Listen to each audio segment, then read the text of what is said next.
Cavallino Treporti si apre improvvisamente una voragine che inghiotte la strada, crollano 10 metri di carreggiata, per miracolo nessuna vettura coinvolta.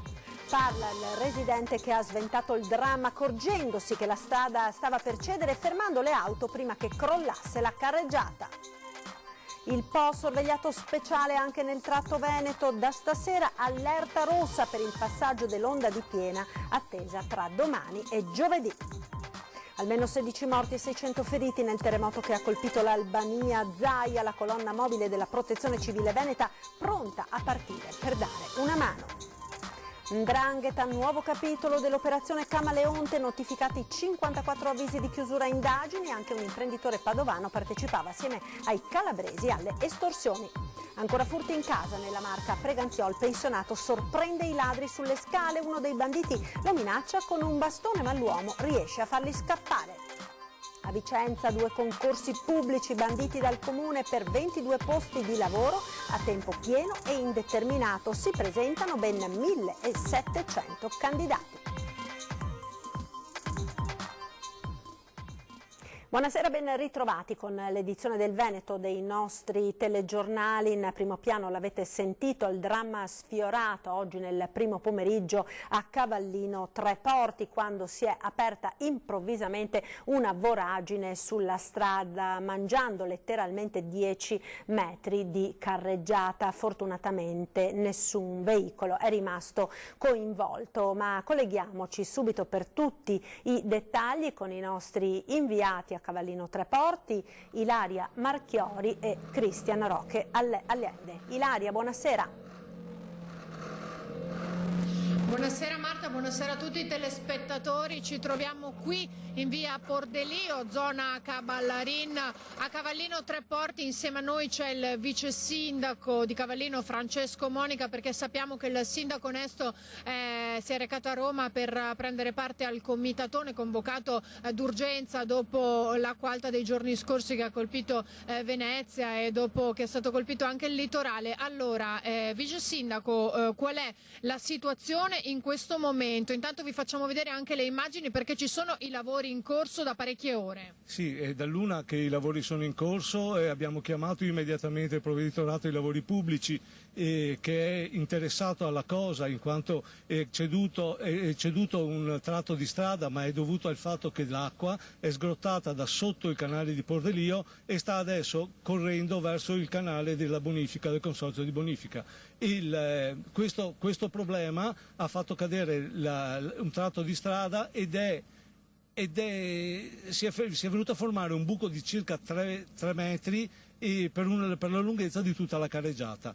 Questo è il frutto purtroppo delle copiose piogge e dell'acqua alta che c'è stata in questi ultimi giorni. Ecco, voi avete già fatto una stima iniziale del danno? Beh, il danno iniziale, guardi, non meno di 1 milione di euro, però non è quantificabile ancora perché non si è ancora trovato il punto di accesso dell'acqua, perché l'acqua filtra ancora, nonostante adesso stiano mettendo giù un palancolato proprio per bloccarla. Lei è anche assessore ai lavori pubblici, c'era un qualche pericolo che riguardava questo tratto di strada oppure è arrivato proprio come un fulmine a ciel sereno? No, molte segnalazioni sono state fatte dai nostri concittadini su vari tratti di questa nostra strada che è sul canale di Pordelio e quindi è sulla gronda lagunare, e non ci saremmo mai aspettati una cosa di questo genere. È stato anche scongiurato il pericolo perché in quel momento probabilmente non stava passando nessuno e quindi è già bene che sia andata così. La fortuna è stata proprio questa, che non ci siano stati né feriti e tantomeno morti. Per fortuna in quel momento non passava nessuno ed è stato un signore qua residente del luogo che ha bloccato immediatamente l'arrivo delle altre macchine. Ecco, allora in questo momento stanno continuando a lavorare sia gli uomini della protezione civile, i vigili del fuoco, abbiamo visto anche i lancioni della polizia in acqua perché, esatto, abbiamo visto ora magari forse con le immagini non si vede perché è buio, ma insomma siamo proprio a ridosso della laguna di Venezia. Ringraziando il vice sindaco di Cavallino Treporti Francesco Monica, vi lascio alla cronaca della giornata con questo servizio. ho fatto in tempo a fermare 2 macchine e poi ha incominciato a cedere prima vicino qua, si è formata la voragine vicino al guardrail e poi 30 secondi è andato giù l'altro pezzo e poi è andata giù anche l'altro, poi in quel momento si è aperta tutta. C'è stato qualcuno che non voleva fermarsi, che proveniva dall'altra parte, una macchina rossa, spero che mi paghi il pranzo. Ci può scherzare su Pietro Calì sulla voragine che si è aperta in via Pordelio a Cavallino Treporti. Grazie a lui, al suo colpo d'occhio, non ci sono stati feriti. Ha notato della schiuma marrone nel canale, ha scorto il fontanazzo che buttava acqua, ha intuito che qualcosa stava per succedere. Qualche istante e 10 metri di strada lungo la laguna sono stati inghiottiti all'improvviso. Si sente un po' un eroe? No, per niente. No, no, eroe per niente, no. L'episodio a luna di pomeriggio, località Caballarina, all'altezza delle intersezioni con via Passerelle e via della Fonte. Questa è una conseguenza degli eventi meteorologici che ci sono stati nei giorni e nelle settimane precedenti. È cominciata una piccola erosione, man mano è andata avanti fino ad arrivare a questo punto. Qui possiamo dire che i problemi sono derivanti dalle alte maree eccezionali che abbiamo avuto. Immagini di un cedimento stradale che si sommano a quelle arrivate in queste ore da altre zone d'Italia e che raccontano di un paese fragile in cui le emergenze si moltiplicano. Immediato in via Pordelio l'intervento del comune. I tecnici sono al lavoro per cercare di stabilire l'entità dei danni di cui si dovrà fare carico l'autorità competente e il provveditorato per le opere pubbliche. La strada rimane chiusa, difficile ipotizzare quando il manto stradale verrà ripristinato. La zona è stata intanto messa in sicurezza. Stanno cercando di tappare il buco lato laguna e di rinforzare gli argini del canale in modo che non venga completamente eroso.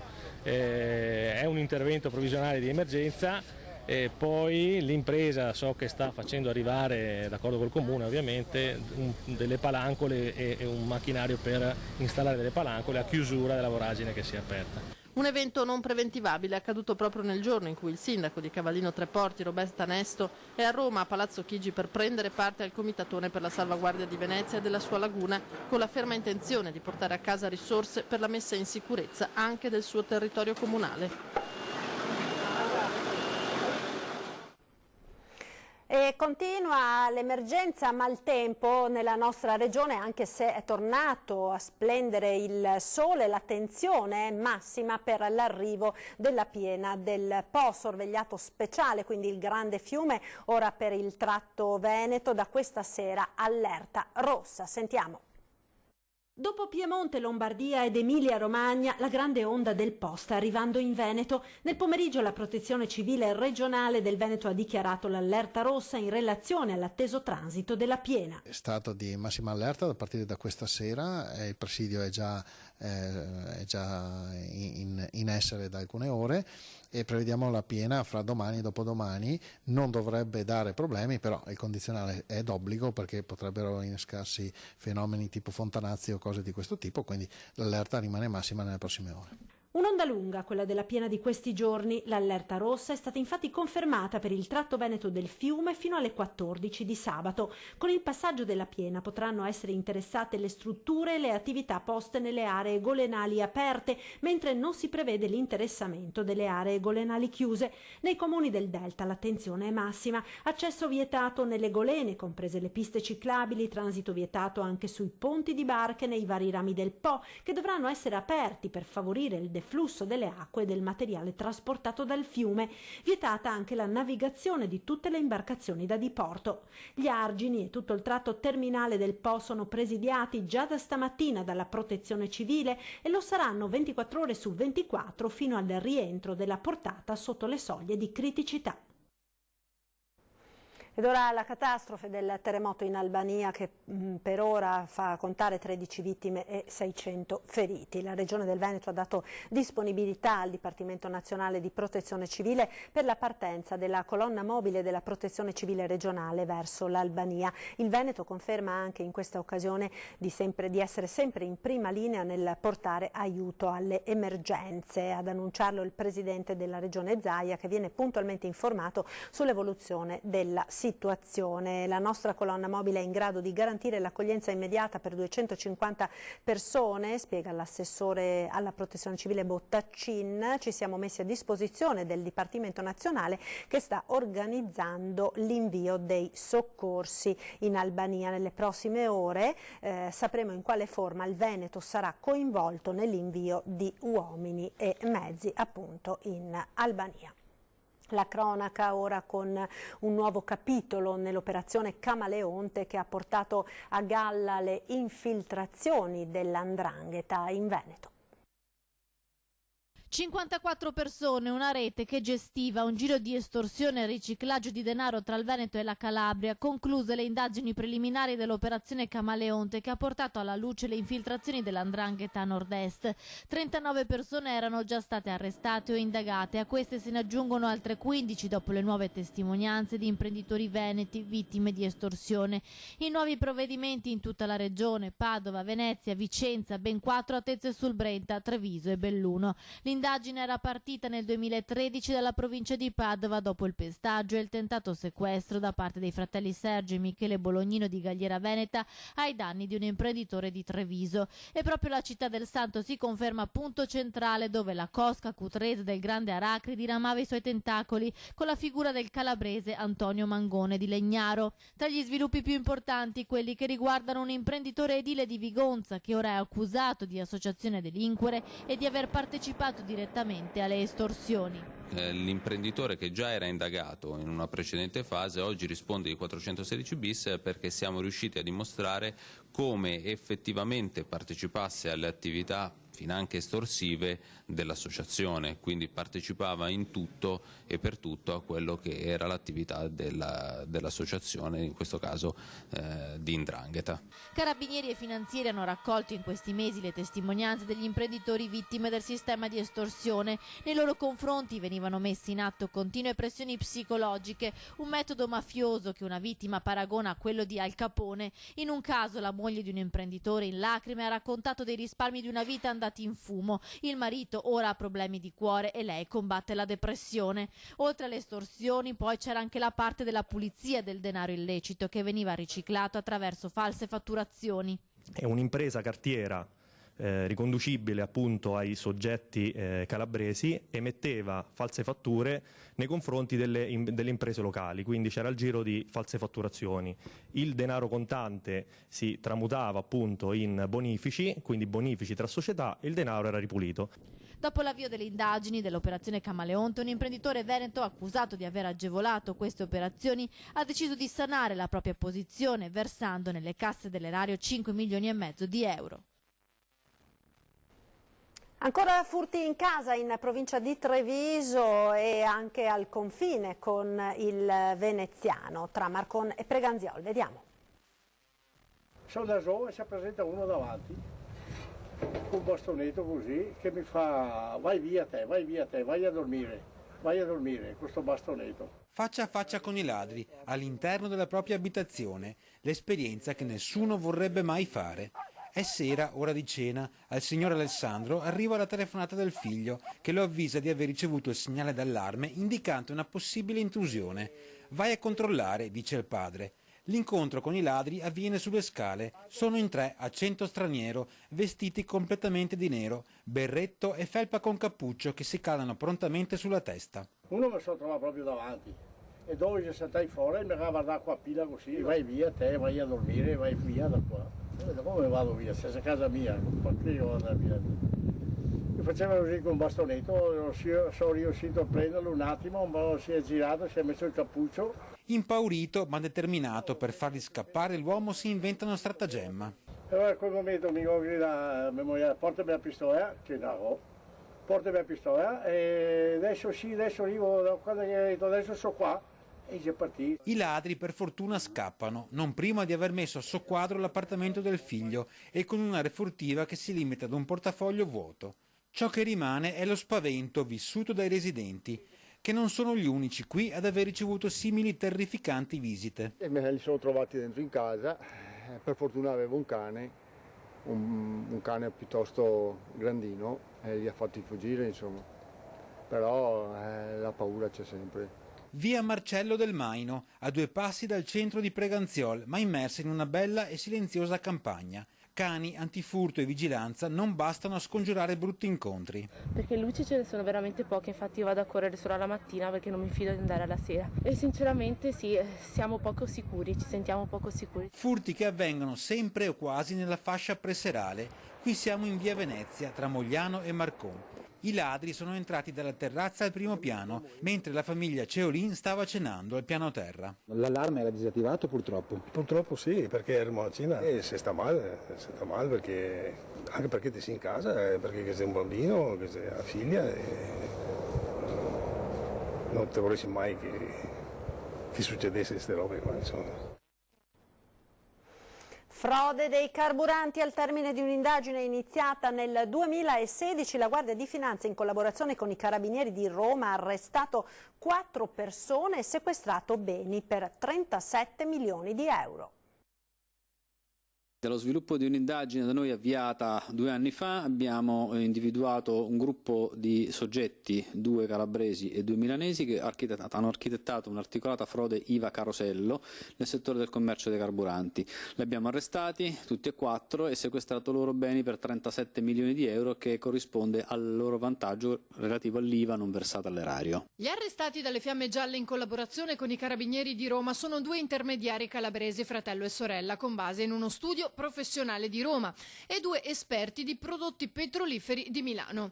Le accuse sono associazione per delinquere finalizzata ai reati di dichiarazione fraudolenta, omessa e infedele, utilizzo di fatture false e indebita compensazione di imposte. Diverse le tecniche con cui operavano. Il prodotto arrivava via mare qui nel porto di Venezia, veniva stoccato in depositi veneziani e il prodotto veniva ceduto solo cartolarmente a una serie di imprese tutte gestite dall'organizzazione. Si tratta di società fantasma, frodando l'IVA che non veniva versata all'erario con diverse tecniche. Mediante la presentazione di false dichiarazioni di intento, il prodotto veniva dichiarato essere venduto all'estero, in realtà non era vero. In altri casi vedevano direttamente e compensavano le imposte dovute con falsi crediti IVA precedentemente maturati. Parallelamente agli arresti finanziari hanno sequestrato quote societarie, disponibilità finanziarie e 48 immobili nelle province di Milano, Novara, Parma e Reggio Calabria.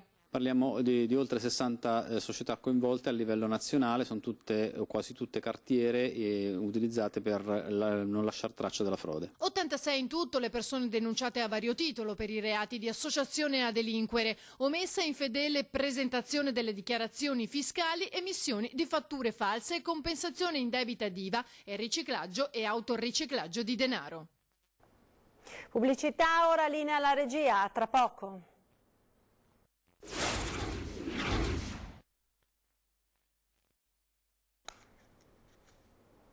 Eccoci di nuovo in diretta con l'edizione del Veneto dei TG di Antenna 3. Andiamo ora a Vicenza, dove per 2 concorsi pubblici del comune che mettevano in palio 22 posti di lavoro si sono presentati davvero in tantissimi. Vediamo. Primo test, quindi vedrò come va, vedrò com'è, Massimo, sarò più preparato le prossime volte. Hanno presentato la domanda oltre 1700 candidati, posti a disposizione invece per diventare dipendenti del comune di Vicenza sono in tutto 22. 18 saranno istruttori amministrativi, 4 istruttori direttivi. Arrivano da tutta la provincia di Vicenza e anche da fuori, molti laureati e chi da mesi, se non anni, spedisce curriculum a pubblico e privato e partecipa a tutti i concorsi in circolazione. Una volta che si entra dentro si va prima in bagno, poi si fa il riconoscimento e poi si entra in palazzetto. Una volta entrati in palazzetto non si va più in bagno. Malo. Sta studiando? Sì, sono le ultime cose prima della prova. È il suo primo concorso? No, quindi insomma ci proviamo. Io ho una laurea triennale. Pensi che possa servire? In teoria qualche punto in più in graduatoria lo fanno le lauree. È il primo concorso che fa? Per i comuni sì. Speranzosa? Speriamo. Ho studiato un po'? No, perché sono reduce da un altro concorso precedente in DSGA per le scuole, quindi attendo l'esito per quello, però insomma siamo venuti qua anche a provare questo. C'è chi è teso e preoccupato, chi la prende con filosofia. Si sono dati appuntamento per il primo giorno al palazzetto di Via Goldoni, divisi in 2 gruppi. Io sempre da Vicenza e sì, anch'io ho studiato un pochino perché avevo inviato già il curriculum da altre parti, ho studiato un pochino nel tempo libero. Noi siamo qui di Vicenza. Con che aspettative siete qui? Beh, è il mio primo concorso, penso anche per lui, e proviamo, insomma, siamo in tanti, però si prova. Avete studiato? Pochino, dai, perché comunque sto inviando anche altre candidature per altri posti. In realtà si tratta di una preselezione, un test con 30 domande da completare in 30 minuti. La risposta è multipla, bisogna indicare quella giusta. Le materie sono quelle del programma d'esame indicato, ma anche quesiti più generici. Alla prova successiva saranno ammessi i primi 80 di questo test. Tavolo 7. Nelle prossime settimane scadranno i termini per altri 10 posti di vario tipo, mentre presto saranno banditi ulteriori concorsi per completare il programma di assunzioni previsto dall'amministrazione. Ed era questo l'ultimo servizio, vi ricordo l'appuntamento con 20:10, questa sera parleremo degli eventi di Natale a Treviso con l'assessore alla cultura del comune Lavinia Colonna Preti. Ed è tutto, come sempre, uno sguardo al termine dei nostri TG, alle previsioni del tempo con il meteo. Arrivederci.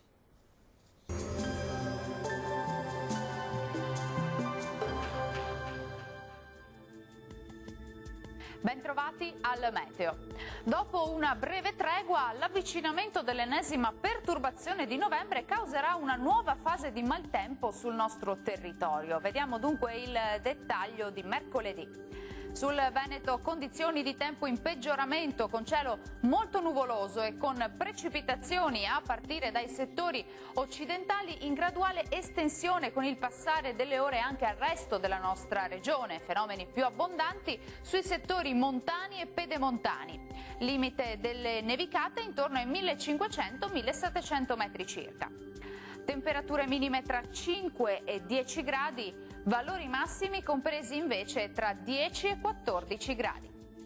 Ci spostiamo ora sul Friuli Venezia Giulia, dove il tempo anche qui sarà perturbato in intensificazione dal pomeriggio e poi in serata con piogge localmente anche intense.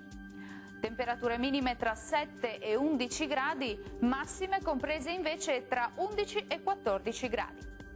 Uno sguardo infine alla situazione del Trentino Alto Adige, avremo infatti rovesci diffusi un po' dappertutto, ma in questo caso migliorerà entro la serata. Temperature minime sui 5 gradi, massime vedete sugli 11 gradi circa. Bene, dal meteo per ora è tutto, vi do appuntamento al prossimo aggiornamento. Arrivederci.